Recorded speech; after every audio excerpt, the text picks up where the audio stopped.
বা ধরেন আপনি ওয়ারেন বাফেট, হ্যাঁ, সে যদি বলে আমার টাকা দিয়ে দাও আজকে, এটা দিতে পারবে না। কিন্তু আমার রব, ওনার কি টাকার কোনো লিমিটেশন আছে? আরে ভোর রাত্রে শুধু কান্দা কথা বলবেন ওনার সাথে, বলে এই দিবা না কেন? অপরাধ কি? ঘুষ খাই না, মানুষের কাছে মাথা নত করি না, ইয়া কানা আবুদু ইয়া কানাস্তাইন তুমি শিখাই দিছো, আমি এটা মানি, তো তাহলে আমার অপমানিত করো কেন? আমার মাইয়ের বিয়ে হয় না কেন? 70 মাইয়ের বিয়ে হয়, 10 লাখ টাকা খরচ করি, আর আমার মাইয়ের বিয়ের জন্য আমি টাকার জন্য পারি না।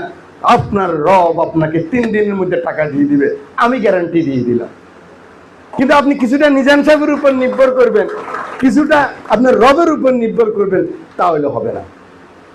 কথা শর্ট করে বলতে চাই, যেমন রামদল হাই স্কুলে হেডমাস্টার সাহেব, উনি যখন নাম ঘোষণা হলো আপনারা সবাই হাততালি দিলেন, অন্য হেডমাস্টারের হাততালি দেন নেই কিন্তু।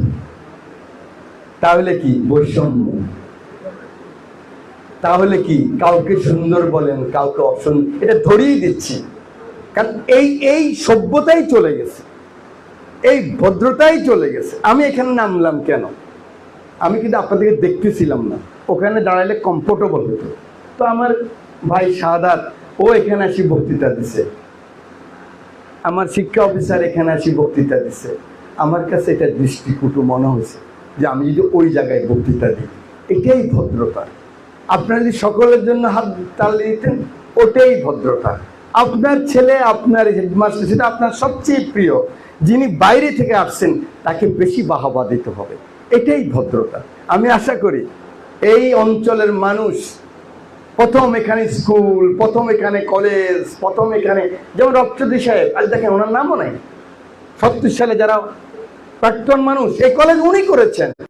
এরপরে হলো আসিফ আব্দুর রব কলেজ, 5 জন ছাত্র। আমি যখন এমপি হয়েছি 2001 সালে, আজ থেকে 25 বছর আগে, আনোয়ার ভাই আজাদ চেয়ারম্যান নিয়ে একসাথে বসছি, দেখছেন আপনারা যারা দুই পাশে, ওই নকুল সম্পর্ক ছিল, একসাথে বসছি, কাজ করেছি। আমাদের বাকলাই বাড়ি কামাল সাহেব তখন জাসদের secretary, UNO, OC, SP, DC সবাই বললো বন্ধ করে দেন, ছাত্র নাই, কি করবেন? এখানে আমরা পরীক্ষার হল করব, এই আসিফ আব্দুর রব সরকারি কলেজ। আমি বলছি না, হতে পারে না, আরেকটা ডিগ্রি কলেজ আমরা কিভাবে বানাবো?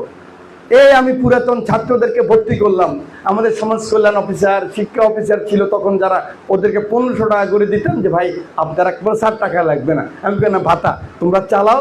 70 জন 80 জন ভর্তি করলাম, একসাথে 12 জন বিসিএস টিচার নিয়ে আসলাম। বাজারে